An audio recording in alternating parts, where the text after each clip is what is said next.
નમસ્કાર. નમસ્કાર. શું નામ બેન તમારું? મીનાબેન. કયું ગામ મીનાબેન? અમદાવાદ. મીનાબેન કેટલી ઉંમર તમારી? 70 વર્ષ. 70 વર્ષની ઉંમર છે. મીનાબેન તમારા શરીરની અંદર તમને કંઈક પ્રોબ્લેમ હતો તો શું પ્રોબ્લેમ હતો? ઢીંચણનો ઘસારો હતો. ઢીંચણનો ઘસારો હતો. ઓકે, તો એમાં તકલીફ શું થતી હતી તમને? મને દુખાવો થતો તો ચલાતું નતું. દુખાવો થતો હતો મતલબ સીડી ચડો, ચાલો, પલાઠી વાળો, તો આ વસ્તુ કઈ થતી નહોતી. નથી. એ જ પ્રોબ્લેમ હતો ને? એ જ. ઓકે, તો એ તમને કેટલા સમયથી પ્રોબ્લેમ હતો? 1 વર્ષથી. 1 વર્ષથી પ્રોબ્લેમ હતો. તો એના માટે તમે ડોક્ટરને બતાવેલું? હા, એક ડોક્ટરને બતાવ્યું તો અમારે અમદાવાદમાં. ઓકે તો એમને કીધું કે ઘસારો છે અને આ દવા કરશો ને તો થોડીક રાહત રહેશે. ઓકે, તો એનો તમને કઈ ખર્ચો કીધો તો? ખર્ચો કીધો તો 2.5 લાખ કીધા કે તમારે ઓપરેશન કરાવવું પડશે. તો તમે ઓપરેશન કરાવી નાખ્યું? ના, પછી મને હવે વિચારીને મેં કીધું પછી કરાવીશું, થોડો Okay. ટાઈમ જવા દો પછી. મતલબ 2.5 લાખ રૂપિયાનો ખર્ચો તમને ઓપરેશનનો કીધો તો એ વગર તમે સારા નહીં થાવ, નહીં થાવ. એવું ડોક્ટરનું હા, કહેવાનું એવું હતું જ ને? કીધું હતું, હા. તો બેન તમને અત્યારે તો સારું છે, બધું કમ્પ્લીટ છે, રેડી? Complete. તો એ તમને થયું છે એનાથી સારું? આમાં વિડીયો આવ્યો તો ને હા. મોબાઈલમાં, એમાં મેં જોયું અને પછી એ ફોન નંબરથી મેં દવા મંગાવી. ઓકે, તો એ દવા તમારી પાસે તમે કેટલા સમયનો કોર્સ કર્યો? એ 1 મહિનાથી લીધી હતી. 1 મહિના લીધી હતી ને સંપૂર્ણપણે સારું થઈ ગયું છે? 50% ફેર છે. 50% જેવો ફરક છે.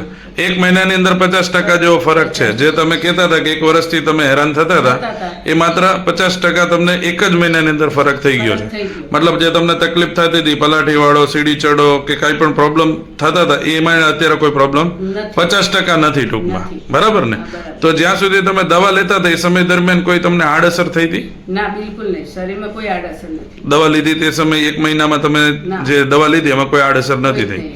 તો બેન અમારા દર્શક મિત્રોને તમે બતાવશો કઈ દવા તમે લીધી છે? હાલ.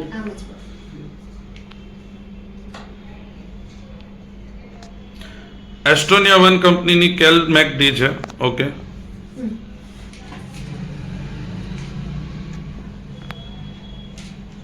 એસ્ટોનિયા 1 કંપનીની જોઈન્ટ ફ્લેક્સર છે.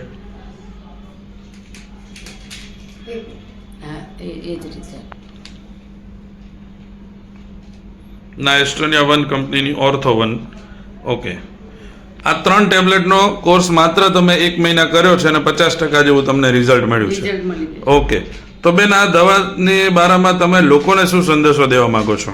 હું એ જ કહેવા માંગુ, તમારે જો આવી બીમારી હોય તો ફોન વિડીયો જોઈ અને ફોન કરી અને દવા તમે ચાલુ કરો. આ તમારો આત્મવિશ્વાસ બોલે છે? આત્મવિશ્વાસ. ઓકે, તો દર્શક મિત્રો, માત્ર જણાવવાનું એ છે કે અમે જે દવાનો શબ્દ ઉપયોગ કરીએ છીએ તે કોઈ દવા નથી. આજની આજીવિકા પ્રમાણે આપણા એક ખોરાકની અંદર જે આપણને પૂરા પોષક તત્વો નથી મળતા, તે માત્ર ને માત્ર આ પોષક તત્વો પૂરા પાડે છે આપણા બોડીના, આપણા ખોરાકના.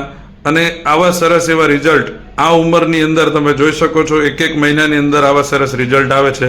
આવા અવારનવાર અમે નવા રિઝલ્ટો તમારી સમક્ષ રાખીએ છીએ. એ માત્ર ને માત્ર અમે આ ફૂડ સપ્લિમેન્ટ આપીએ છીએ, ના કોઈ દવા. તો ઇન્ટરવ્યુ આપવા બદલ મીનાબેન તમારો ખૂબ ખૂબ ધન્યવાદ. Thank you.